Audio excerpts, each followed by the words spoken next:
बड़े धर्मात्मा, बड़े अच्छे राजा थे, बलशाली भी थे, सभी राजाओं को पछाड़ दिया। एक बार इनके द्वारा एक राजा हार गया। ये युद्ध करने गए तो इन्होंने एक राजा को हरा दिया। तो वो राजा जो हारा था वो अपने घर नहीं गया, ये सोच कर के मैं घर जाऊंगा तो मुंह क्या दिखाऊंगा अपनी प्रजा को, अपनी पत्नियों को, कहेंगे कि लो भाग के चले आए। तो वो अपने घर ना जा कर के वो जंगल चला गया और जंगल में जा कर के वो वहां पर ढोंगी बाबा बन गया। ढोंगी मतलब बाल बढ़ा लिए और साधु का रूप बना लिया, पर उसके अंदर प्रताप भानु के लिए बड़ा कपट भरा था कि मिल जाए तो मैं इसे मार डालूं। लेकिन अब चूंकि वो खुद हार चुका है तो जंगल में रह रहा है। रहते रहते वर्षों बीत गए, वो भी जंगल में रहता गया, रहता गया, रहता गया। एक दिन जंगल में संयोग देखिए कि प्रताप भानु जंगल में शिकार खेलने गए और रास्ता भटकने के कारण अपनी प्रजा से, अपने सुरक्षा कर्मियों से दूर हो गए और संयोग से वो उसी बाबा की कुटिया में पहुंच गए, जो कि वो बाबा नहीं था, प्रताप भानु के द्वारा हराया हुआ एक राजा था, जो कि शर्म के मारे घर ना जाकर जंगल में रहने लगा था। चूंकि बहुत साल हो गए तो उसकी वेशभूषा अलग हो गई। प्रताप भानु ने उसे पहचाना नहीं। प्रताप भानु ने देखा कि जंगल तो बड़ा है, कोई दूर दूर तक साधु संत नहीं है। प्रताप भानु को लगा कि जरूर ये तपस्वी संत हैं। भाई जंगल में तो तपस्वी संत ही मिलेंगे, पर प्रताप भानु को क्या पता था कि जंगल में भी कपटी लोग बैठे हैं। राजा ने प्रणाम किया, महाराज आपकी जय हो। मुझे तो लगा कि ये जंगल में कोई साधु संत हो ही नहीं सकते, क्योंकि बड़ा भयंकर जंगल है, हिंसक जानवरों से भरा हुआ है, पर आप धन्य हैं। महाराज आप अपना परिचय दीजिए, आपका नाम क्या है? वो समझ गया, उसने पहचान लिया कि ये प्रताप भानु। अब उसने खेल रचा, षड्यंत्र। क्या खेल रचा जरा सुनिएगा। प्रताप भानु ने पूछा कि आपका नाम क्या है? तो देखो उसने अपना नाम कितनी चतुराई से बताया, मेरा नाम एक तनु है। क्या नाम बताया? एक तनु। प्रताप भानु ने कहा महाराज इसका अर्थ क्या है? तो देखो झूठ बोलने की भी सारी सीमाएं उसने लांघ दी। बोला कि जब से ये सृष्टि बनी है तब से मैं ज्यों का त्यों हूं, मैंने अपना शरीर नहीं बदला, इसलिए मैं एक तनु हूं। एक तन जिसका वो एक तनु। मेरे सामने हजारों बार ये दुनिया के लोग मर गए, मैं नहीं मरा। अब तो प्रताप भानु की श्रद्धा और बढ़ गई कि बाबा जी तो बड़े तपस्वी हैं और जब से सृष्टि बनी है तब के हैं। प्रताप भानु नहीं समझ रहे हैं कि तुम्हारा हराया हुआ राजा है, ढोंगी है ना, जिसके अंदर कितना कपट भरा हुआ है। हाथ जोड़ के प्रताप भानु ने कहा महाराज मैं आपसे कुछ मांगूं? अब देखना, यहां से व्यक्ति का पतन होता है। यहां से क्या होता है? प्रताप भानु से जरा यह सवाल किया जाए कि आपको कमी क्या है? आप संपूर्ण भारत के राजा हैं। प्रताप भानु राजा हैं, धन धान्य की कमी नहीं है, सुंदर से सुंदर रानियां तुम्हारी हैं, न धन की कमी न भोगों की कमी, फिर क्या मांगते हो? प्रताप भानु ने कहा महाराज मैं कभी मरूं ना। देखो आदमी यही मांगता, मैं कभी ना मरूं, मैं अमर हो जाऊं और जब तक रहूं मुझे कोई जीत ना सके और मैं सदा यूं ही जवान रहूं। ये तीन बातें प्रताप भानु ने रखी। मैं सदा जवान रहूं, समझिएगा, मैं सदा जवान रहूं और मुझे कोई जीत ना सके और मैं अमर हो जाऊं। अब मुझे आपसे उत्तर चाहिए, क्या कोई इस धरती में सदा जवान रह सकता है? नहीं। क्या कोई अमर हो सकता है? नहीं। कभी कभी पराजय का भी मुंह देखना पड़ सकता है, यह भी सत्य है। प्रताप भानु के पास किसी चीज की कमी नहीं थी, पर मौका मिलते ही उन्होंने भगवान की भक्ति नहीं मांगी कि मैं भगवान का भक्त हो जाऊं, भक्ति बढ़े ना, मेरा ये हो मेरा वो। लो, जब व्यक्ति के अंदर लोभ जागता है तब वहीं से उसका पतन, उल्टी गिनतियां चालू हो जाती हैं। वो तो षड्यंत्रकारी साधु था ही, बोला सब कुछ होगा, जैसा जैसा कहता हूं वैसा वैसा करो। अब उसने तो फंसा लिया चंगुल में। अब यहां मैं आपको एक चीज समझाना चाहता हूं। कई बार यह घटना आपके जीवन में भी घटती है। कैसे?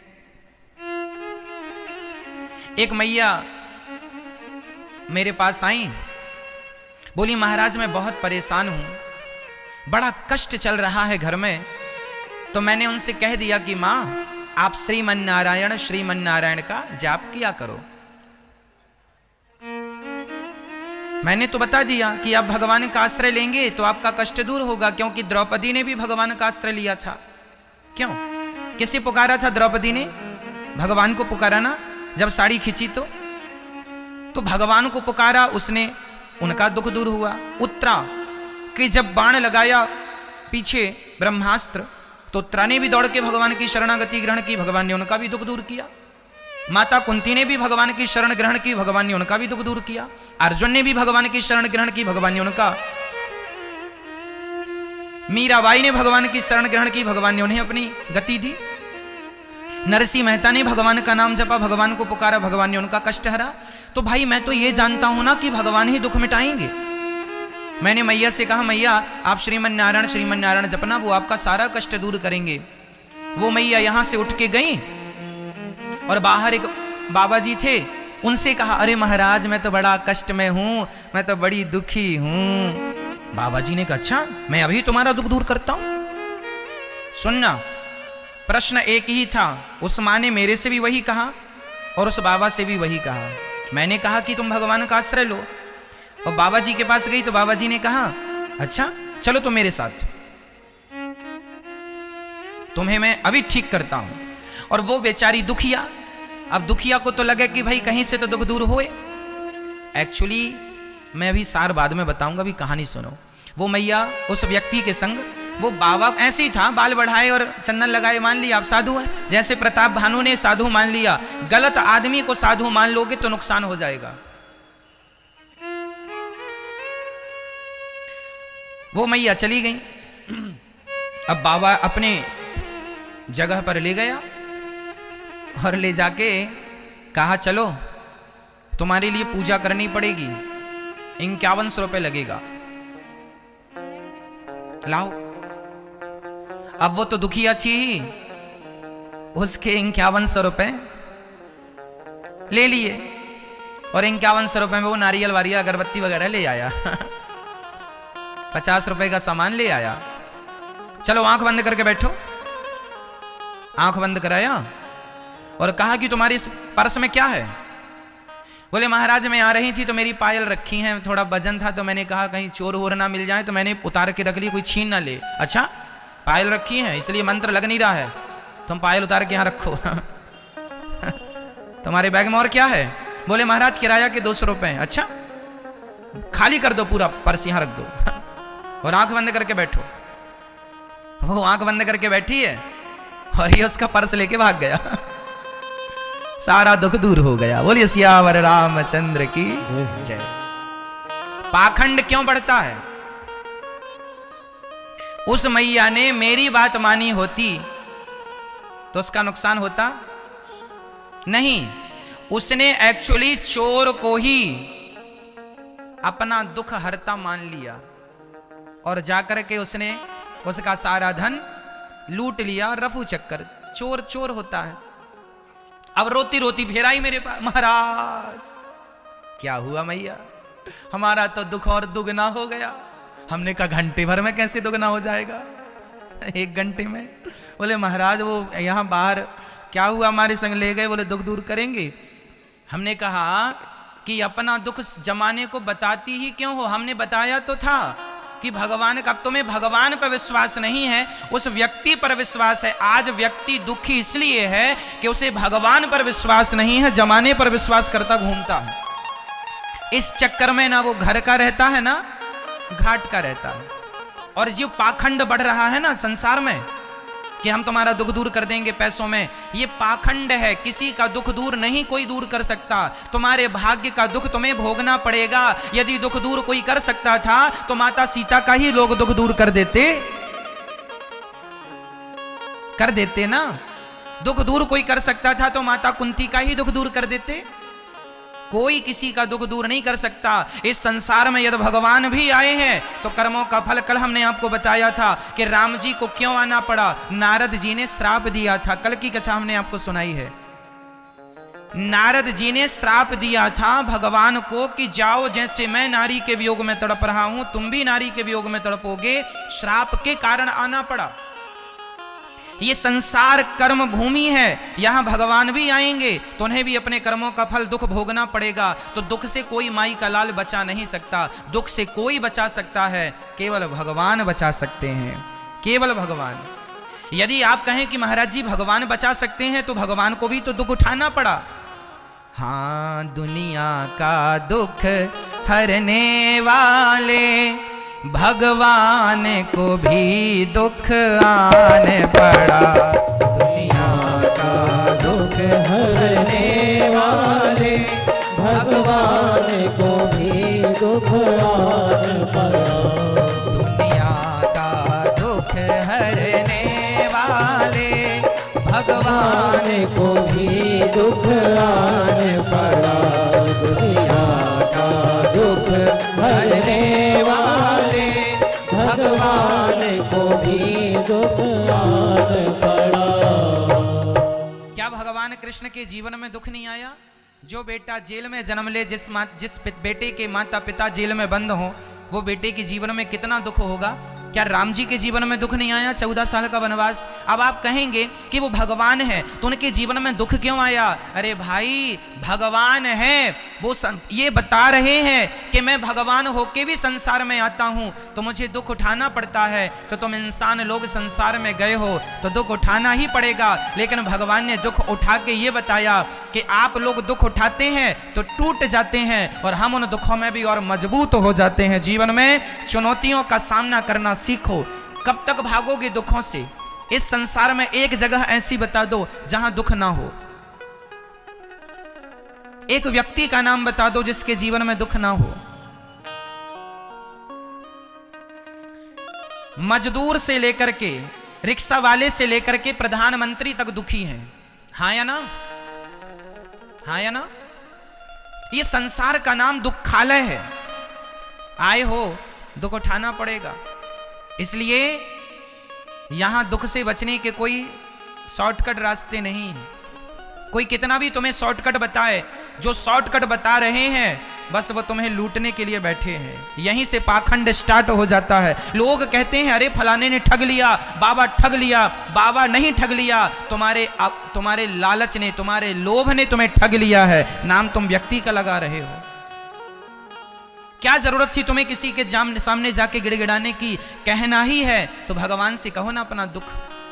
सबकी सुनते हैं, तुम्हारा क्यों नहीं सुनेंगे? बिहारी जी खड़े तो हैं सबका दुख दूर करने के लिए। जाके रो लो ना उनके सामने, जगन्नाथ जी के सामने रो लो ना। क्यों तुम किसी व्यक्ति के सामने रोते हो कि मेरा दुख दूर कर दो? कोई किसी का, अरे वो लोग पहले अपना ही दुख दूर कर लें फिर तुम्हारा दुख दूर करेंगे। कोई अपना ही नहीं कर पा रहा है। मैं आपके दुख दूर करने का मैं बिल्कुल गारंटी नहीं लेता। मैं तो कहता हूं कि आप आओगे, तुम्हें कथा सुनाऊंगा और कथा सुना सुना के भगवान का प्रेमी बना दूंगा। और जब भगवान से पुकारोगे तो भगवान अपने आप तुम्हारा दुख दूर कर देंगे। दुनिया का दुख भगवान दूर कर सकते हैं, ना मैं, ना मेरे जैसे और लोग। आप लोग चक्कर में जो फंस जाते हैं ना, आज जमाने भर में तांत्रिक फांत्रिक जमाने भर में डोल रहे हैं। क्यों जी? और लोग जाते हैं और लुट जाते हैं, बर्बाद हो जाते हैं और फिर दोष लगा, अरे महाराज बाबा लोग तो ठग लेते हैं। बाबा लोग नहीं, सारे साधु। जो सच्चा साधु होगा वो तुम्हारे दुख के चक्कर में पड़ेगा ही नहीं। जो सच्चा साधु होगा वो अपना भगवान का नाम जप रहा, वो ये जानता है कि भगवान का नाम ही सबके दुख दूर कर सकता है और दुनिया में कोई दुख दूर करने वाला है ना। तेरे दुख दूर करेंगे राम। इसलिए सारी दुनिया में भटकने वाले लोगों को मैं बस एक बात कहूं कि केवल भगवान की शरण में आ जाओ, केवल भगवान से अपना दुख कहा करो, भगवान के आगे रोया करो। मैंने सबके आगे रोकर देख लिया, तेरे आगे रोना बाकी है। जो इनके आगे रो लेता है ना ठाकुर जी के आगे, फिर उसे भगवान किसी के आगे रोने नहीं देते, क्योंकि उसे स्वीकार कर लेते हैं। तो प्रताप भानु से गलती क्या हुई कि वो एक पाखंडी के साथ अपना दुख रो रहा है और कह रहे हैं कि मुझे अमर बना दो। वो खुद ही अमर हो जाएं पहले, फिर तुम्हें अमर बनाएंगे। वो खुद ही सुखी हो जाएं पहले, फिर तुम्हें सुखी बनाएंगे। इसलिए किसी व्यक्ति के चक्कर में पड़कर अपना सब कुछ ना बर्बाद करो, है ना भैया। ये पाखंडी लोग क्या कर रहे हैं, इन पाखंडियों के चक्कर में अच्छे अच्छे साधु पिस जाते हैं। जो वास्तविक में साधु संत हैं वो इन पाखंडियों के चक्कर में पिस रहे हैं। उल्टे काम ये पाखंडी लोग करते हैं और अच्छे सच्चे साधु बदनाम हो जाते हैं। साधु लोग क्यों बदनाम हो जाते हैं? क्योंकि साधु, रावण भी माता सीता को चुराने आया था, साधु बन के आया था। रावण भी माता सीता को चुराने आया था, साधु बन के आया था। साधु संत के रूप में, साधु संत तो होते हैं पर इनके रूप में बहुत सारे लोग उस वेशभूषा का दुरुपयोग करते हैं। इसलिए इस दुरुपयोग से यदि बचना है तो आप अपना दुख किसी को ना कहा करो, केवल भगवान को कहा करो, केवल ईश्वर को कहा करो। कल आपने किसी को दुख सुना दिया अपना, तो सामने वाला आपको दुखी देखकर वो आपको ठग सकता है। कह देगा चलो ये पूजा करा लो तुम्हारा दुख दूर हो जाएगा, आप करा लेंगे, होना कुछ नहीं है। तो तुम्हारे दो नुकसान हैं। पहला तो तुम्हारी पूजा से आस्था उठ जाएगी, अरे हमने की तो थी पूजा, क्या मिला? तो देखो आपकी श्रद्धा और खत्म हो गई, क्योंकि वो पूजा गलत थी, क्योंकि तुमने सिस्टम से कराया नहीं। सिद्धांत जो था वो उस हिसाब से करते, उनको पूजा आती कहां है, कैसी पूजा करनी है। इसलिए लालच बुरी बला, मक्खी गुड़ में गड़ी रहे, पंख रहे लिपटाए, हाथ मले और सिर धोने। एक मक्खी जाके गुड़ में बैठ गई, उसे लगा बड़ा अच्छा है खाऊंगी, लेकिन उस समय बरसात का मौसम था, गुड़ सीता हुआ, सीता मीन्स नमी थी, तो गुड़ में चिपचिपापन था, चिपकता ना गुड़। तो मक्खी को लगा अच्छा वो गर्मी में बैठा करती थी गुड़ में, तो गर्मी में तो अच्छा गुड़ होता है बिल्कुल सूखा, खाती मक्खी खूब मजे से। लेकिन अब उसे पता नहीं कि बारिश आ गई, बारिश आई तो गुड़ में जरा नमी आ गई तो गुड़ गीला हो गया। अब की बार मक्खी जाके लालच के चक्कर में बैठी, उसकी सखियों ने मना किया, ना जी बारिश चल रही है, गुड़ गीला है लिपट जाएगी। ना जी मैंने तो खाया है, तुम क्या जानो। वो गई बैठी, और बैठी तो उसके पांव धस गए गुड़ में, यहां वहां पंख फैलाई फटकारे तो पंख भी जाके चिपक गए गुड़ में, और चिपक गए तो मक्खी लाख कोशिश करे लेकिन गुड़ से छोड़ता नहीं है। अंत में तड़प तड़प के मक्खी मर जाती है। इसी बात को संत जनों ने गाया कि मक्खी गुड़ में गड़ी रहे, पंख रहे लिपटाए, हाथ मलहे और सिर धोने, लालच बुरी बला। ये लालच बुरी बला है, लालच के चक्कर में जो फंसेगा वो अपना सत्यानाश करेगा। इसलिए कभी लोभ ना हो। सामने 1 करोड़ रुपए रखे हैं, यदि मेरे अंदर लोभ जाग गया तो वो 1 करोड़ रुपए मेरा नुकसान कर देंगे। कोई हो सकता है तुम्हें फंसाने के लिए षड्यंत्र रच रहा हो, पैसों के जाल में फंसा रहा हो। ये संसार में जैसे मछली को फंसाने के नाना प्रकार के तरीके लोग अपनाते हैं, ऐसे तुम्हें भी फंसाने के भी तो तरीके चल रहे हैं। क्यों मैया? सही है। एक वैश्या पुरुषों को कैसे लुभाती है? एक पुरुष के सामने वैश्या कौन सा जाल फेंकती है? बड़ी सज धज करके बैठ जाती है और तुम्हें देख देख के मुस्कुराती है। तुम्हें लगता है वाह हमें देख के मुस्कुरा रही, हमें कोई खास बात है। तुम चले गए, वैश्या ने तुम्हें अपना ग्राहक बना लिया, लूट लिया जितना था। तो वैश्या भी पुरुषों पर जाल फेंकती है, यूं फंस जाओगे तो फंस जाओगे तो फंस गए। ऐसे ही ये दुनिया की लालची दुनिया, लोभी लोग तुम पर जाल फेंकते हैं। तुम दुखी हो ना, आओ हम तुम्हारा दुख दूर करते हैं। और ये दुख दूर करने के चक्कर में ना जाने क्या क्या हो जाता है। इसलिए आप पाखंड से दूर रहें। सनातन धर्म में सबसे बड़ी कमी यही है। मैं कहता हूं राम राम जपा करो, तुम्हारा सारा दुख दूर होगा। तुम्हें किसी के द्वार पर जाने की जरूरत नहीं है, एक भगवान की शरण में चले जाओ और कहीं जाने की जरूरत नहीं है। कथाएं सुना करो, रामचरितमानस पढ़ा करो। शास्त्र का उच्च कोटि का ज्ञान धारण करेंगे तो आप बच पाएंगे, नहीं तो जमाना तो तुम्हें लूटने बैठा ही है। तुम खुद लुटने जाते हो, कोई क्या करे। इसलिए जमाना लूटने बैठा है, तुम क्यों लुटते हो। इसलिए लोभ नहीं, लालच नहीं, भगवान की भक्ति श्रद्धा से हो।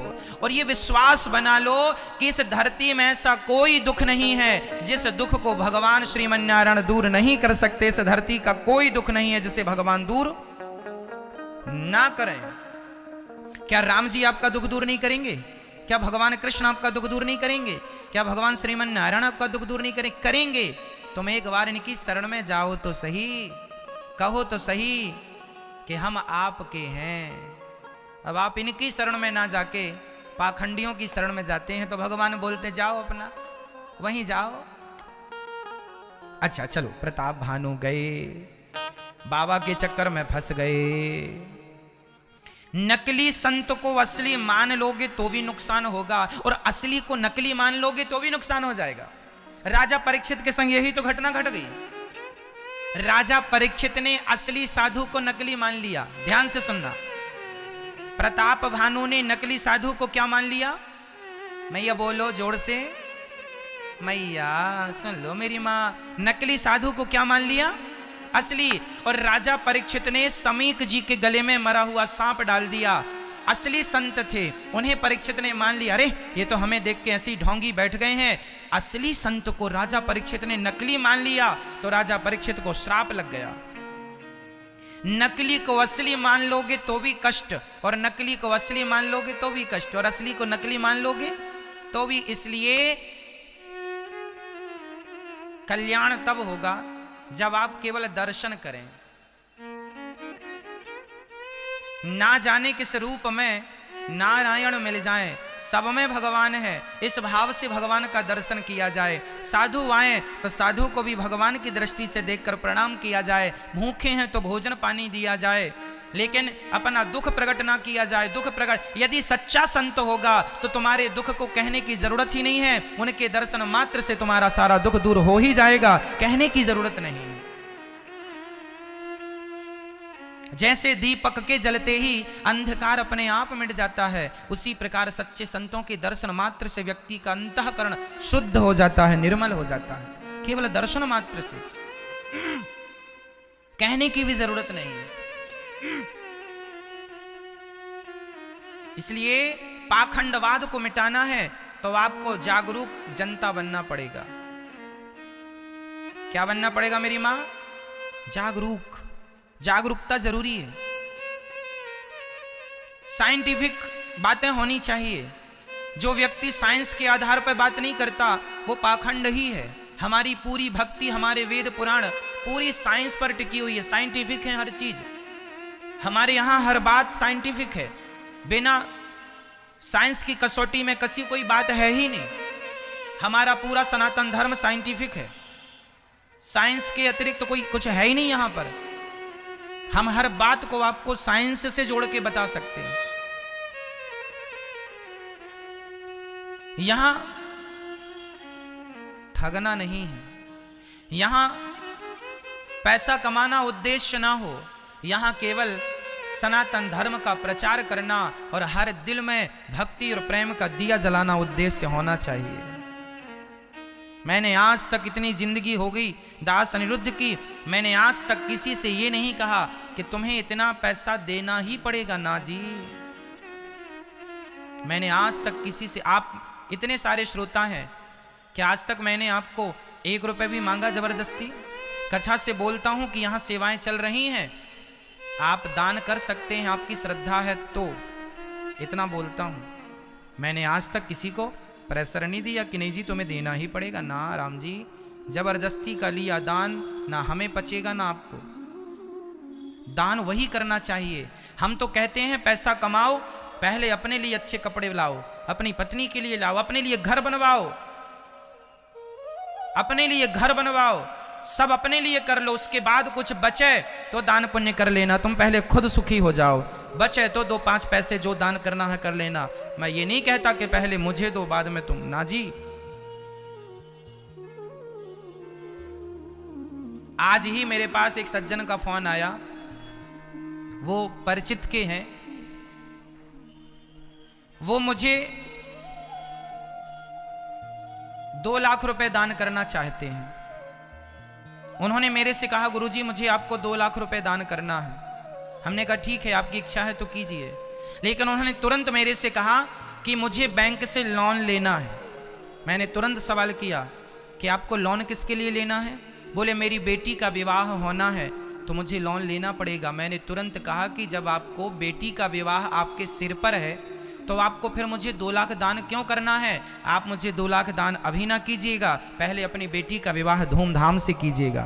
मुझे 2 लाख की जरूरत नहीं है, आप मुझे 10 रुपए ही दीजिएगा, पर वो दीजिएगा जिसको देने से आपका हृदय प्रसन्न हो।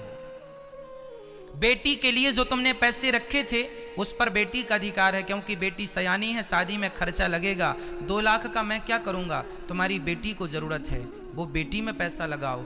जब कभी भगवान तुम्हें दें तो राजी मर्जी से जब दें, जरूरी नहीं कि 2 लाख, अरे 2000 ही दे देना, भगवान तुम्हें सुखी रखेंगे। जिस लायक बनाया विधाता ने वो देना। मैं किसी का धन जबरदस्ती नहीं लेता। आप आश्चर्य मानेंगे, लोग दान करते हैं, मैं उनको रोकता हूं इतना दान ना दो भैया, आपकी भी जरूरतें होंगी, घर परिवार है, इतना मत दो। जितना आप दे रहे हैं, आपकी श्रद्धा है, प्यार से आप दे रहे हैं, ज्यादा मत दो। आप यदि आपके घर में बहुत है तो आप दीजिए, पर आपके घर में आप थोड़ा है और आप वो भी मुझे दान दे देंगे तो आपके बच्चों का क्या होगा? भाई घर में 2 पैसे की बचत भी होनी चाहिए, भविष्य के लिए 2 पैसे बचा के रखने भी चाहिए। मेरा यह सिद्धांत रहता है कि जब आप सुखी होंगे, हाथी जब खा लेता है ना तो उसके खाने से बहुत सारा, हाथी जब खा लेता है तो उसके खाने में कुछ भोजन गिर जाता है, उस गिरे हुए से बहुत सारी चींटियां पेट भर लेती हैं। तो भैया पहले आप अपना खा लो, और जब तुम्हारे खाने से कुछ बच जाए तो दान पुण्य कर लेना, हम उसी से संतुष्ट हो जाएंगे। जैसे हाथी के जूठन से बहुत सारे जीव जंतुओं का पेट भर जाता है। क्यों? हाथी खाने के बाद जितना छोड़ देता है उसमें हजारों चींटियां खा सकती हैं, हाँ या ना? खा सकती हैं। पहले आप अपना परिवार का, अपने जीवन का कार्य कर लो, इसके बाद कुछ देने लायक फिर भी बनाया विधाता ने तो 2 रोटी दान कर देना। ये मेरा भाव है। आप मुझे वर्षों से जान रहे हैं, आज तक किसी ने मुझे ये नहीं कहा कि आपने मुझे ठग लिया। कई लोग दान करने के बाद पैसे वापस मांगते हैं, मैं तुरंत उनको पैसे देता हूं। कई लोग कहते हैं महाराज जी हमने दान कर दिया था, पर हमारा बेटा कहता है कि हमें दान नहीं करना चाहिए था। बेटा बड़ा परेशान करता कि तुमने 21,000 क्यों दे दिए, बड़ा ज्यादा दे दिया, मांगता है। मैंने तुरंत कहा मां, जिसमें तुम्हारी प्रसन्नता हो तुम तुरंत पैसे ले जाओ।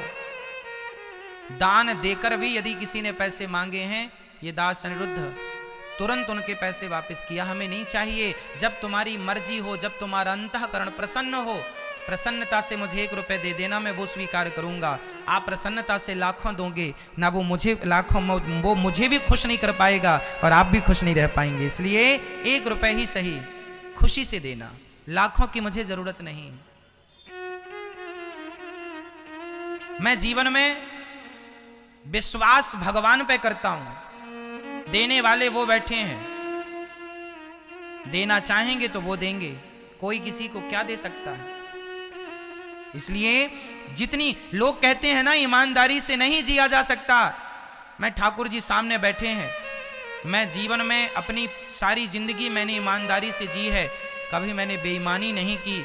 मैं आपको कह सकता हूं, मैं स्वयं इस बात का सबूत हूं कि ईमानदारी से भी जीवन जिया जा सकता है, ईमानदारी से जिंदगी गुजारी जा सकती है, बिना बेईमानी के आप खुश रह सकते हैं।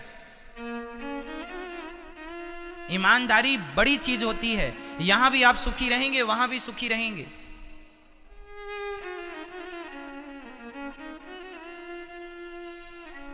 बस खुश रहिएगा, प्रसन्न रहिएगा। ये प्रताप भानु की कथा ने मुझे बहुत सिखाया है। मैं कथा सुनाता ही नहीं हूं मां, मैं कथाओं से प्रेरणा लेता हूं, सीखता हूं। अरे ऐसा किया तो उनके साथ ऐसा हो गया, मैं भी करूंगा तो मेरे साथ वैसे ही होगा। ना जी, मुझे उनकी तरह गलती नहीं करनी। इतिहास क्यों होते हैं, इतिहास क्यों लिखे जाते हैं? ताकि आने वाली पीढ़ी वो गलती ना करे जो उस समय दोहराई गई थी। सही है।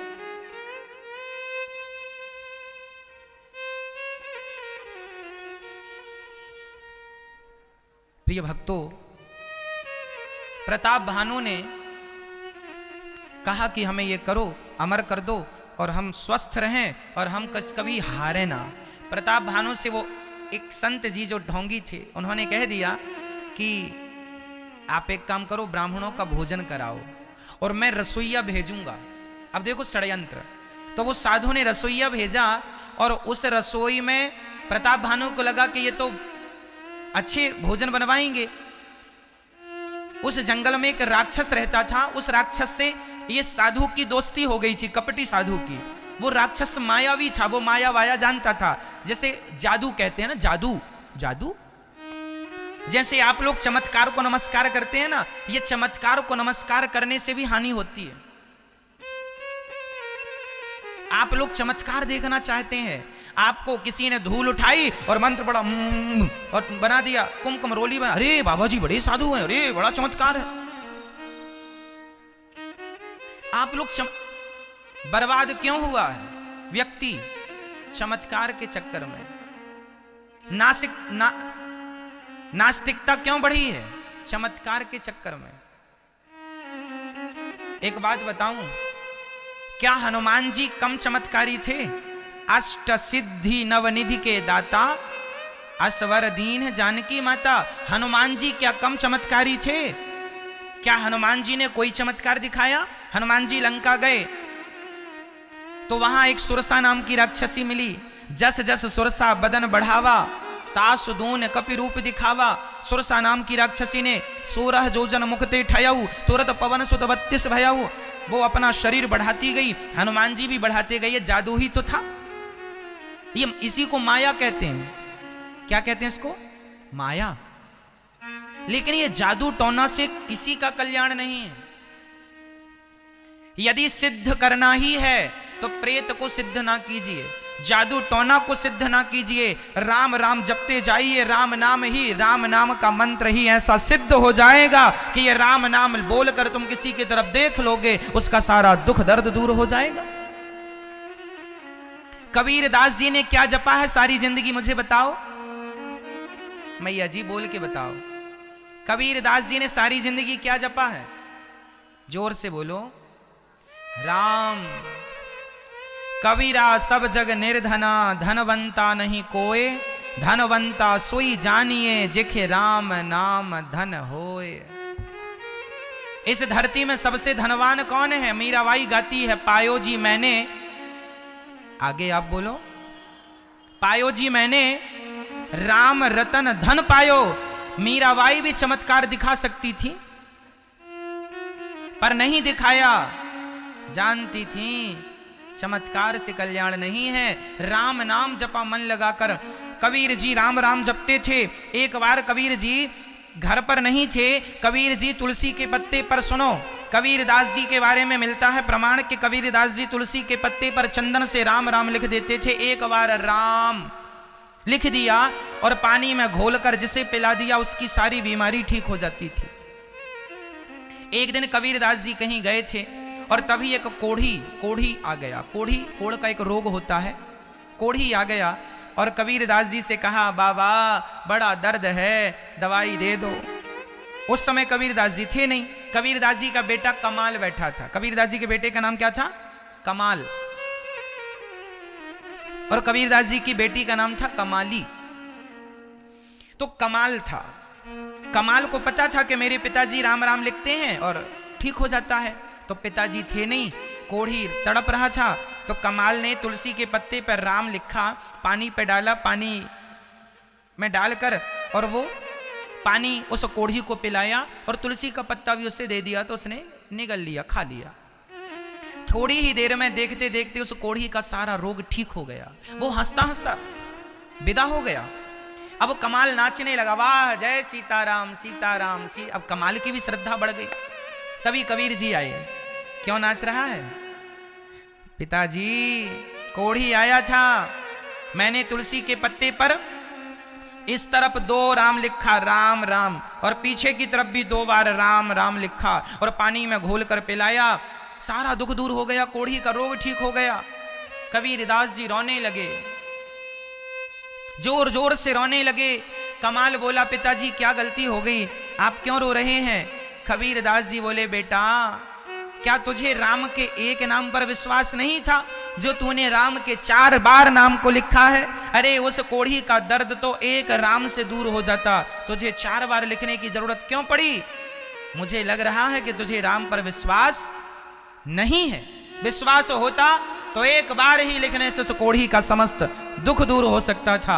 ये विश्वास है। जब तुम्हारा विश्वास है कि मेरे राम ही दुख दूर करेंगे तो राम ही दुख दूर करेंगे, कोई दूर नहीं कर सकता तुम्हारा दुख। विश्वास होगा।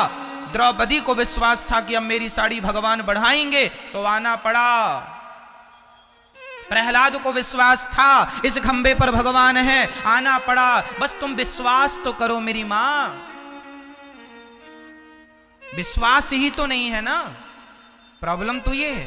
आदमी का विश्वास डगमग डगमग डगमग डगमग डोल रहा है, आज यहां कल यहां, कल यहां परसों यहां ना। एक भरोसे,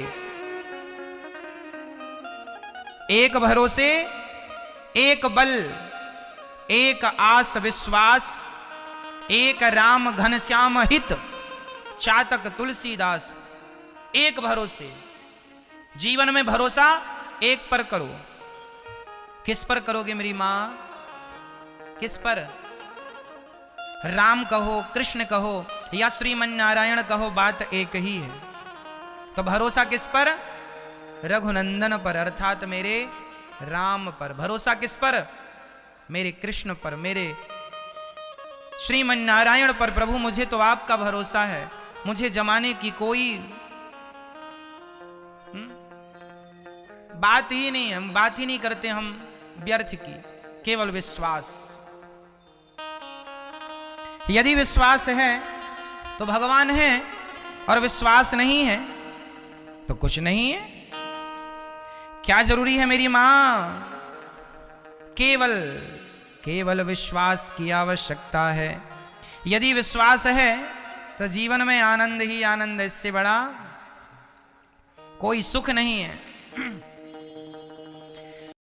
एक भरोसे एक बल। हम सम्मान सबका करें, सेवा जैसे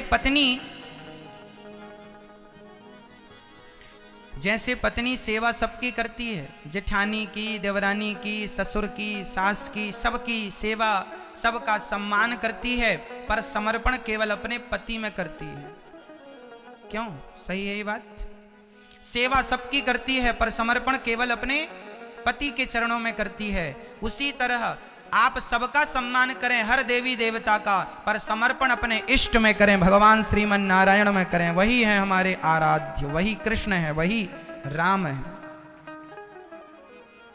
समर्पण केवल अपने भगवान में हो।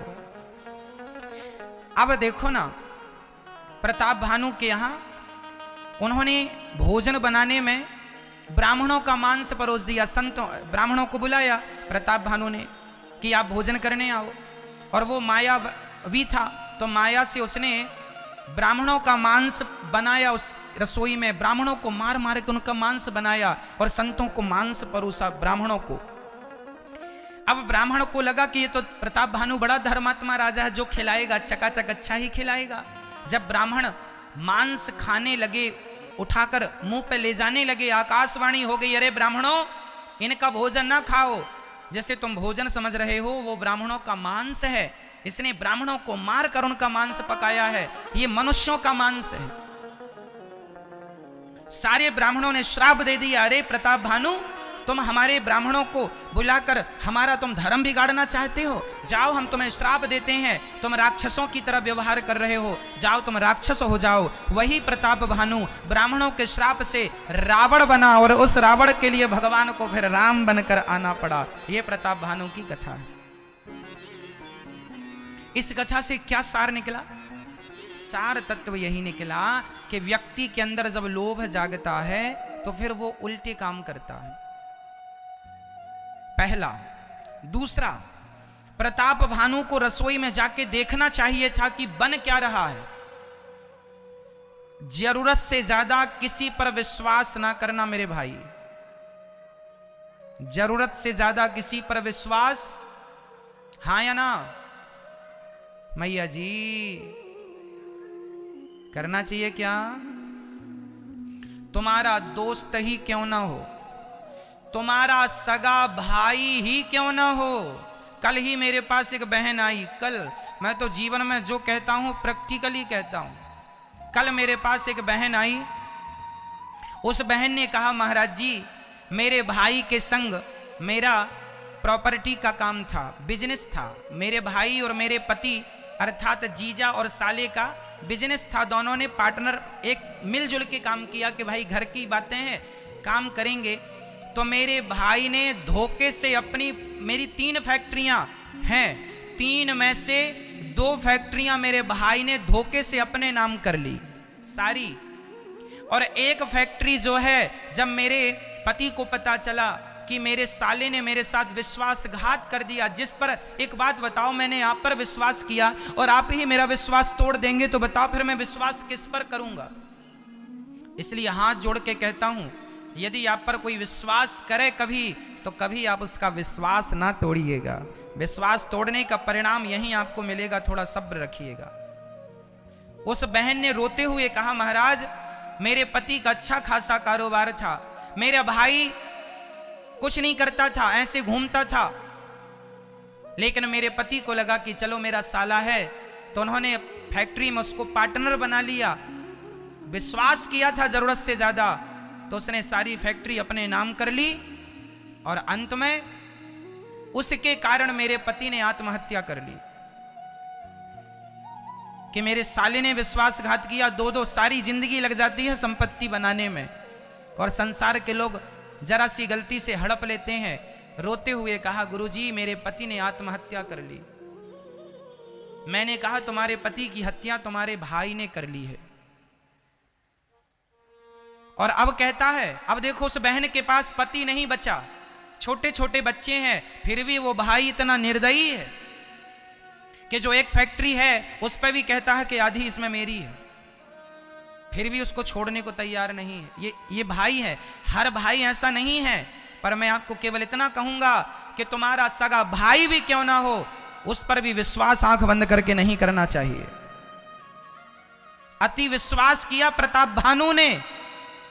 उदाहरण सुनना, धृतराष्ट्र ने विश्वास किया था शकुनी पर, हाँ या ना? कान ओपन है ना आपके? धृतराष्ट्र के साले थे ना शकुनी। दुर्योधन ने विश्वास किया था अपने मामा पर शकुनी पर, और गांधारी ने विश्वास किया था अपने भाई पर, किया था ना विश्वास।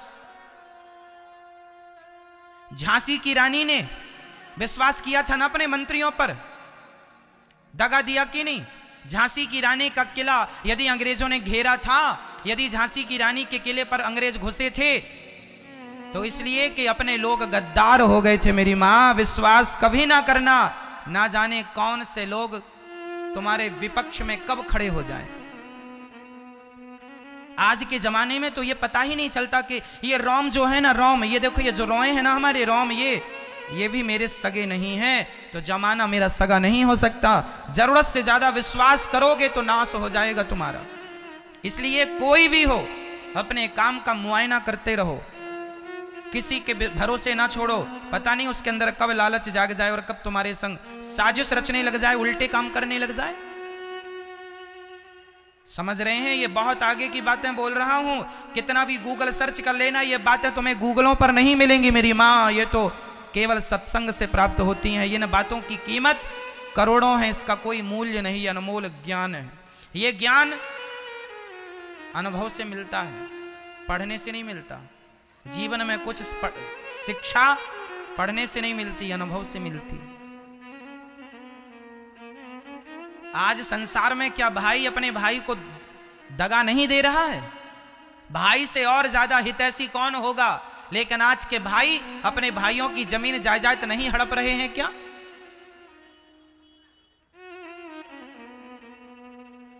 इसलिए भरोसा करने लायक कोई है तो भगवान है। कल को रोना मत कि मेरा भरोसा तोड़ दिया, मैंने मना किया ना करना किसी पर, करोगे टूटेगा। आज ना सही कल तुम्हें रोना पड़ेगा कि मैंने विश्वास क्यों किया।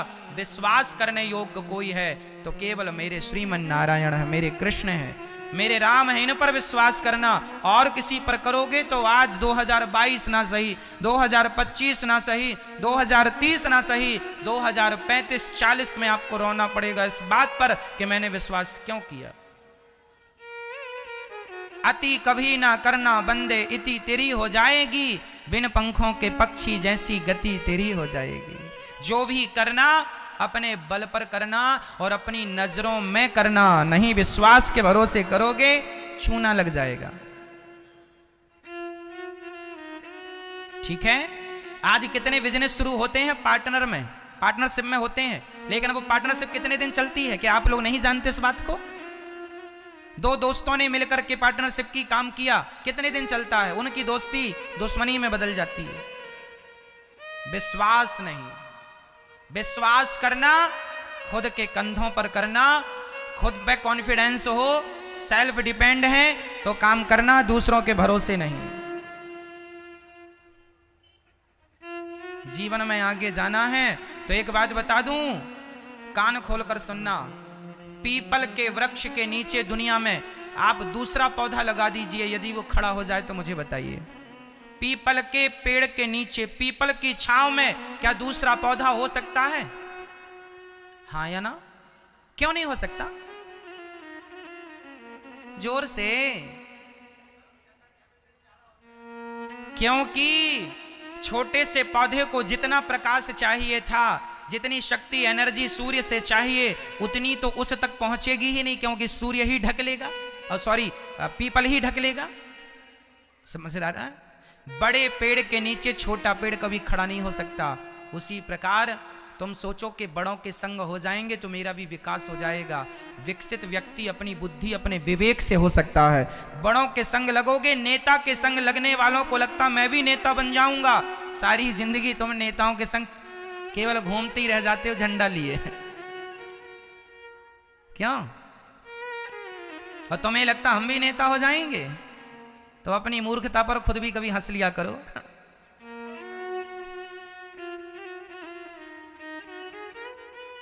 केवल झंडा उठाने के काम आए हो, झंडा उठाओ। इसलिए बड़ों के नीचे कोई पनपा है कि तुम पनप पाओगे?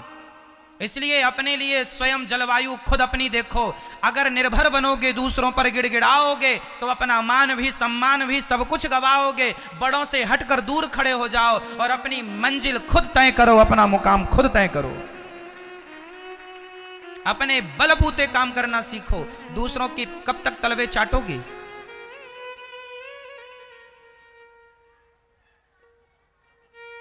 गुलामी कब तक करोगे जमाने की?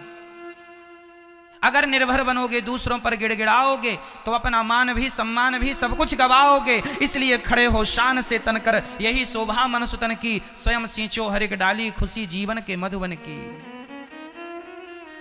किसी पर विश्वास ना करना जरूरत से ज्यादा।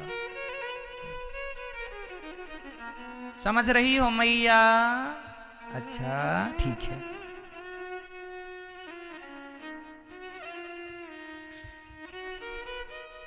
आज इंसान इतना लोभी हो गया है, लालची हो गया है कि अपने बाप को भी धोखा देने को तैयार है, अपनी बहन को भी धोखा देने को तैयार है, अपने भाई को भी धोखा देने को तैयार है, अपने दोस्त को भी धोखा देने को तैयार है। आज पता ही नहीं चलता कि हम विश्वास किस पर करें।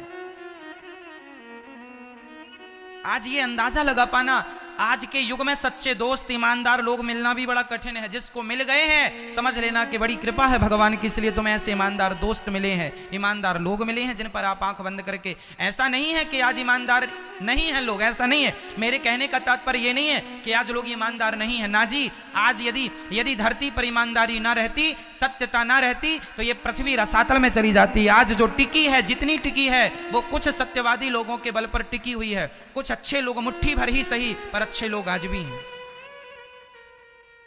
हर भाई बुरा नहीं है, हर बहन बुरी नहीं है, पर भाई बहन बुरे भी हैं। हर बाप बुरा नहीं है, हर बेटा बुरा नहीं है, पर बाप बेटे बुरे भी हैं। हाँ या ना? इसलिए हाथ जोड़ के कहता हूं, जीवन में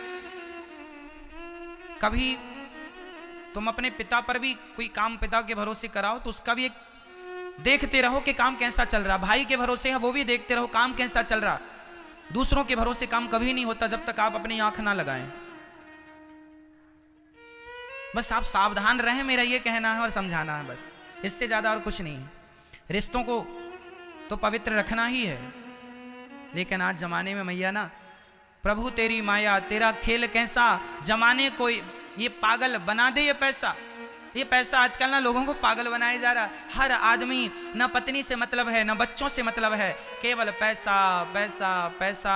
इतना कमाता है, कमाने में अपनी हड्डियां तोड़ लेता है, परेशान हो जाता है। जब कमा के झोला भर भर के पैसा रख लेता है तो फिर डॉक्टरों को दे दे के अपना शरीर ठीक कराता। भाई अब ले लो सारे झोला भर पैसे, ठीक कर दो। शरीर अच्छा था, कमाने में उनको बिगाड़ लिया, शरीर को बिगाड़ लिया। अब वही पैसे खर्च करके शरीर को सुधारता है। सब जीरो बटा सन्नाटा, बचता कुछ नहीं। पहले शरीर बिगाड़ के कमाता है। कहते हैं थोड़ा रेस्ट किया करो, थोड़ा पत्नी को समय दिया करो, बच्चों को संस्कार दिया करो। समय नहीं है, कमाओ कमाओ कमाओ, पैसा पैसा पैसा। और जब कमा लिया तो बीमार पड़ गया। अब बीमार पड़ गए, अब क्या करें डॉक्टर साहब?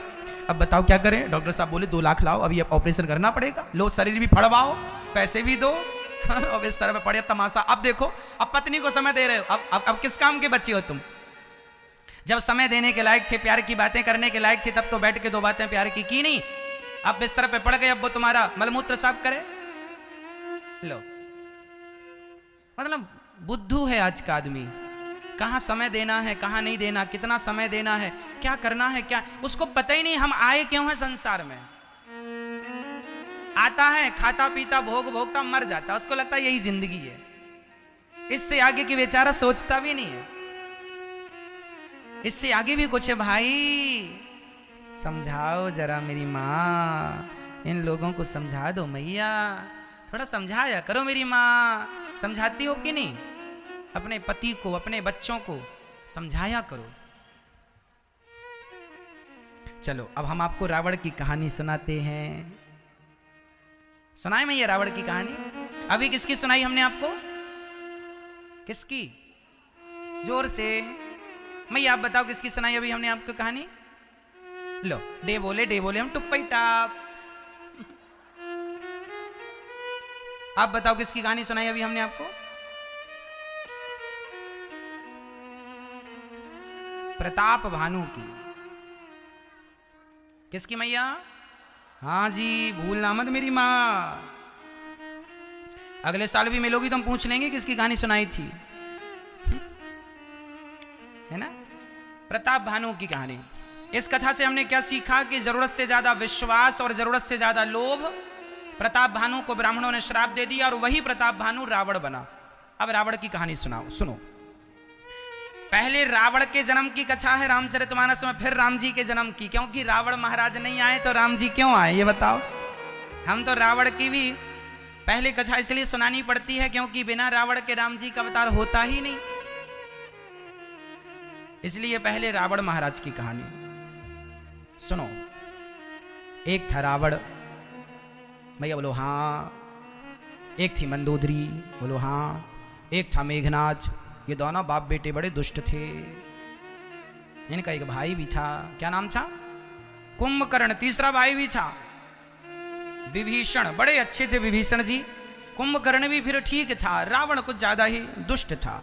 अब सुनो, रावण, कुंभकर्ण और विभीषण तीनों ने भगवान ब्रह्मा जी की खूब उपासना की। ब्रह्मदेव प्रसन्न हो, ब्रह्मदेव। अब ब्रह्मा जी आए प्रसन्न होके, हाँ हाँ बेटा वरदान मांगो। रावण बोला, हम काहू के मरहि न मारे, बानर मनोज जाति दोई बारे, हम काहू के। रावण ने ब्रह्मा जी से वरदान मांगा कि हम काहू के मरहि ना ना ना मारे। हे प्रभु, हम किसी के, अर्थात रावण भी चाहता था मैं अमर हो जाऊं। अच्छा मैया, आप लोग बताओ, आप लोग भी अमर तो होना नहीं चाहती हो? यदि आप कहो तो फिर अमरता का भी कोई प्लान करें। बोलें डॉक्टरों से, भाई कोई ऐसी वैक्सीन लगाओ कि मरे ही ना आदमी। मैया, आप लोगों को अमर होना रावण की तरह? हम काहू के मरे ही ना मारे, हम मरे ही ना, रावण कहता है हम ना मरे। ब्रह्मा जी बोले, भैया सो तो ये वरदान मैं दे नहीं सकता, क्योंकि अमर तो हम ही नहीं हैं। जब वरदान देने वाला ही अमर नहीं है तो वरदान लेने वाला अमर कैसे हो जाएगा? ब्रह्मा जी बोले, ये मेरे बस का वरदान नहीं है, तुमने गलत नंबर पे डायल किया है, गलत व्यक्ति को फोन लगा लिया। अब तुम्हें अमर होना था तो भगवान श्रीमन नारायण की आराधना करनी थी, और तुमने बुला लिया ब्रह्मा को, कह रहे हो अमर है ना। ब्रह्मा तो रोज मरते हैं, रोज मरते हैं, हाँ रोज। बताओ ब्रह्मा कितने साल के हैं? बोलो, ब्रह्मा की आयु कितनी बड़ी होती है? सुनो मैया जी, ब्रह्मा की आयु 100 साल की होती है, पर ब्रह्मा जी के 100 साल बहुत बड़े होते हैं। कितना बड़ा? ब्रह्मा जी के एक दिन में 1000 चतुर्युग बीत जाता है। सतयुग, त्रेता, द्वापर, कलयुग, सतयुग, त्रेता, द्वापर, कलयुग, सतयुग, त्रेता, द्वापर, कलयुग कितने बार बीत जाता है? जब 1000 बार सतयुग, त्रेता, द्वापर, कलयुग बीत जाता है, तब ब्रह्मा जी का एक दिन होता है। ब्रह्मा जी के एक दिन को एक कल्प कहते हैं। समझ रही हो मेरी मां? ब्रह्मा जी का एक दिन कितना बड़ा? 1000 बार। जैसे 7 दिन के बीतने को एक सप्ताह कहते हैं, 30 दिन के बीतने को माह कहते हैं, और 12 महीने के बीतने को वर्ष कहते हैं। उसी प्रकार जब 1000 बार सतयुग, त्रेता, द्वापर, कलयुग, ये कौन सा युग चल रहा है? मैं ये बताओ, कलयुग। इसके पहले कौन सा युग था? त्रेता था? नहीं, द्वापर था। अच्छा, द्वापर के पहले क्या था? कौन सा? त्रेता। त्रेता के पहले क्या था? सतयुग। 4 युग। ये चारों युग जब 1000 बार बीत जाते हैं, तब ब्रह्मा जी का एक दिन। ऐसे ब्रह्मा जी की 100 साल की आयु है। और जब ब्रह्मा जी 100 साल के हो जाते हैं, तब भगवान श्रीमन नारायण अपनी एक बार पलक झपकाते हैं, ऐसे एक बार की पलक झपकाने में एक ब्रह्मा खत्म, एक ब्रह्मा गायब, कार्यकाल खत्म। ऐसा है। तो ब्रह्मा जी भगवान के हिसाब से तो एक दिन के ही हैं, सामान्य भाषा में तो एक ही दिन कहा जाएगा। चलो, तो ब्रह्मा जी कह रहे हैं, भाई हमने तो आपको अमरता का वरदान दे नहीं सकते, क्योंकि हम तो खुद अमर नहीं हैं। ब्रह्मा भी 100 साल के हैं। अब रावण ने कहा, तो हम काहू के मर ही ना मारे। अच्छा, फिर एक काम करो, हम 2 लोगों से मर जाए, बानर मनुज जाति दुई बारे। हम 2 लोगों से मर जाए। किस किस से मरना पसंद करेंगे? एक तो बंदरों से, एक तो मनुष्यों से। किसी ने रावण से कहा कि तुमने बड़ा सस्ता वरदान मांग लिया। अरे बंदर तो सब जगह है, कोई भी तुम्हें मार देगा, और मनुष्य सब जगह है, कोई भी मनुष्य तुम्हें मार देगा। रावण हंसकर बोला कि ये बंदर और मनुष्य तो हमारे भोजन हैं। रावण खाता क्या था? ये सब बंदर बंदर खा जाता था। इसलिए जब हनुमान जी गए ना, और लंका जलाई, और लंका जला के आए, तो रावण को एक मंत्री ने कहा, सुनो, सीता माता को वापस कर दो, नहीं तो ये सोचो जिनका एक बंदर इतना पावरफुल है, उनके बहुत सारे बंदर आएंगे तो क्या हाल होगा। तो रावण के कुछ चाटुकार मंत्रियों ने कहा, अरे महाराज, बंदरों से डरने की जरूरत नहीं, वो तो हमारा भोजन है, हम तो रोज बंदर मार मार के खाते हैं, और हम तो कच्ची चबा जाते हैं, हम बंदर खा लेते हैं। हाँ। अब रावण को एक ने कहा कि अभी भी वक्त है, माता सीता को राम के हवाले कर दो। अच्छी बात कह रहा है ना वो, पर चाटुकार मंत्री ठाकुर सोहाती ये लोग कह रहे हैं, अरे जरूरत ही क्या है, ये बंदर तो हमारे भोजन है। तो किसी ने कहा क्यों, यदि बंदर तुम्हारे भोजन है, तुम बंदर खाते हो, तो जब हनुमान जी आए थे तब तुम सबन को पेट में कोई खराबी थी, पेट खराब था उस समय? हाँ। यदि बंदर तुम्हारा भोजन था तो हनुमान जी आए थे तो काहे नहीं खा लिया हनुमान जी को, तब तुम्हारा पेट गड़बड़ था? हाँ। ये दुनिया के लोग ना बड़े चापलूस हैं, ये जिसके सामने जैसी की तैसी बातें करते रहते हैं कि तुम्हारे सामने तुम्हारे ढंग की, अरे आप तो बड़े ये हैं, बड़े वो हैं, ये कह कह के ना लुटिया डुबा देते हैं। आपकी जो ज्यादा तारीफ करे उस व्यक्ति से थोड़ा सावधान रहने की जरूरत है। हाँ, जो आपकी ज्यादा तारीफ करे, हाँ, आपके मुंह में ज्यादा तारीफ करे, वो थोड़ा आपके पीठ पीछे कहे कि साहब वो बहुत अच्छे हैं, बहुत भले हैं, तो अच्छा है। थोड़ी बहुत तारीफ कोई करे तो उचित है, ठीक है, पर रोज रोज तुम्हारी तारीफें करे और कहे साहब आप तो ये हैं वो हैं, ये ऐसे लोगों से जरा बच के रहना, है ना। जैसे नेताजी अभी चुनाव जीते नहीं और पब्लिक ने जयकारा, नेता जिंदाबाद, जिंदा जीतेंगे भाई, जीतेंगे हमारे मंत्री जीतेंगे, जीते लो भैया, ये है ना, ये कौन लोग हैं? झूठा, जिस लायक वो है नहीं वो भी बातें कह रहे हैं, अरे आप तो ये हैं वो हैं, कुछ भी अर्थ क्या निकला। इसलिए हमारे यहां कहते हैं निंदक नीरे राखिए, निंदा करने वाले को नीरे, नीरे मीन्स पास, निंदक नीरे राखिए आंगन कुटी छवाए। यदि आप सुनो मेरी माँ, मैं आपको कथा में कहता हूं ना कि मैं कोई गलती करूं, मैं कोई गलत बात कहूं तो आप मुझे जरूर बताइएगा। यदि मेरे शुभ चिंतक आप हो तो मेरी त्रुटियां देखा करो, मेरी कमियां देखा करो, कमी आप देखोगे और मुझे बताओगे, मैं कमियां ठीक कर लूंगा। यदि आपने मेरी कमी नहीं देखी और केवल मेरी तारीफ करते गए तो अब आप किसी की तारीफ करेंगे ना तो उस व्यक्ति को अहंकार आ जाएगा, अरे हम ऐसे हैं। और जिस व्यक्ति ने अपनी तारीफ सुन ली और सुनता गया और उसने उस तारीफ को सही मान लिया, उसका वहीं से पतन चालू हो जाता है। कल शायद हमने आपको यह भी समझाया था कि हमें, हाँ समझाया था, याद आ गया, कल हमने आपको समझाया था कि कोई हमारी स्तुति करे या कोई हमारी आलोचना करे, कोई हमारी तारीफ करे या हमारी निंदा करे, हमें किसी पर ध्यान देने की जरूरत नहीं है। यदि हम में कोई कमियां हैं और आपने हमारी कमी बताई तो हमें उसे ठीक करना चाहिए। क्यों जी, करना चाहिए। इसलिए मेरी माँ, आप जितनी मेरी माँ हो, जितनी मेरी बहनें हो, जितनी मेरी बेटियां हैं, जितने मेरे भाई हैं, जितने मेरे पिता तुल्य बड़े बुजुर्ग हैं, यदि ये दास अनिरुद्ध में कोई गलत बात कहता हूँ, कोई गलत बात कह देता हूँ, गलत शब्द कह देता हूँ, तो आप जरूर मुझे बताया करो। हम प्रश्नोत्तरी के समय पर भी आपसे पूछ लेते हैं कि हम में क्या कमियां हैं, बताइए। हमारी कमी आप बताएंगे तो वो हमारी कमी दूर हो जाएगी, नहीं बताएंगे बनी रहेगी सारी जिंदगी। तारीफ करने वाले बहुत लोग होते हैं मेरी माँ, कमियां बताने वाला, जब बेटा कोई गलती करता है ना, उसकी गलती पर जमाना भले उसे अच्छा कहे, पर उसकी माँ बताती है बेटा ये गलत कर रहे हो तुम, ये तुम्हारा निर्णय गलत है, क्योंकि माँ उसकी शुभ चिंतक है। अच्छा कहने वाले लाख मिल जाएंगे मेरी माँ, पर तुम्हारे मुंह में तुम्हारी गलती बताने वाले वही हो सकते हैं जो सच में तुम्हारे हैं, जो तुम्हारा हित चाहते हैं, वही तुम्हारी कमियां, वही गलती बता सकते हैं। नहीं तो जमाने को क्या परवाह, या निरुद्धाचार्य यहां बैठकर कथा सुनाए या गाली दे किसी को, लोगों को क्या करना है, हम क्या कर रहे हैं। कोई हमारा शुभ चिंतक होगा वही तो कहेगा कि महाराज जी आपके लिए ये आचरण शोभायमान नहीं। क्यों?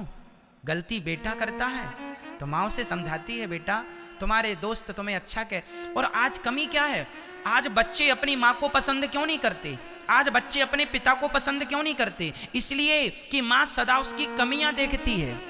और दोस्तों को वो पसंद क्यों करता है, क्योंकि दोस्त सदा उसकी कमियां नहीं, केवल उसको झूठी तारीफ के पुलिंदे बांधते हैं, झूठी तारीफ कर करके, और आपके बच्चे को उल्टा चढ़ा, जैसे कहते हैं ना कहावत गांव की भाषा में, चने के झाड़ में चढ़ा देना। ये कहावत आपने सुनी है क्या मेरी माँ? चने के झाड़ में चढ़ा देना, किसी का नुकसान करना है तो आप उसका चने के झाड़ में चढ़ा दो, फिर देखो। इसलिए आजकल के बच्चे अपनी मां को पसंद क्यों नहीं करते ज्यादा? मां समझाती है तो बच्चों को अच्छा नहीं लगता, क्यों?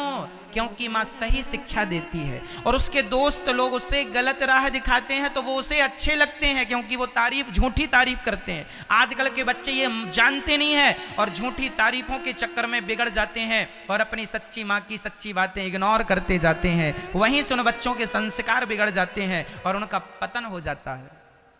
क्या ये बात सही कह रहा हूं मेरी मां? क्या ये बात सत्य है? हाँ या ना? तो बताइए, मां कभी अपने बच्चे की ना झूठी प्रशंसा नहीं करती, करती है, मां करती है प्रशंसा। आप भी प्रशंसा किया करो, पर सच्ची प्रशंसा किया करो। है कुछ और कह रहे हो कुछ और, ऐसा नहीं। सच्ची प्रशंसा कभी कभी कर दिया, इसके बाद सदा कमी अपने बच्चे की, बेटा तुम्हें अभी ये कमी है, तुम्हें अभी ये कमी है, तुम्हें अभी ये कमी है।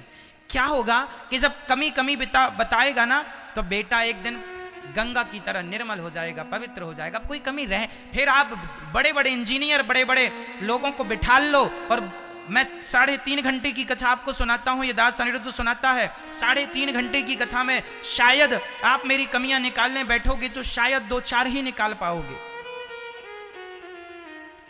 पहले ज्यादा निकाल सकते थे, उसके पहले और ज्यादा निकाल सकते थे, लेकिन क्या हुआ, आप लोगों ने, आप जैसे श्रोताओं से ना मैंने बहुत कुछ सीखा है। मेरे लिए तो मेरे गुरुजी हैं ही, पर मेरे श्रोता अर्थात आप भी मेरे गुरु ही हो, क्योंकि आप भी मुझे सिखाते हो, आप भी तो मुझे सिखाते हो। कई बार मेरे श्रोता मुझे बताते हैं, गुरुजी यहाँ पर यह शब्द ठीक नहीं था, मैं उसे तुरंत ठीक करता हूँ, सुधार लेता हूँ। मुझे अच्छा लगता है कि चलो कोई तो है जो मेरे बारे में अच्छा सोच रहा है, इसलिए हाथ जोड़ के कहता हूं, सदा आप मेरी कमी ही बताएंगे, मेरे में क्या कमी है वो आप सदा बताएंगे और मैं जीवन भर अपनी कमी सुनने को तैयार हूं। मुझे कभी गुस्सा नहीं आएगा जब आप मेरी कमियां बताएंगे, मुझे खुशी होगी कि इस भीड़ में ये व्यक्ति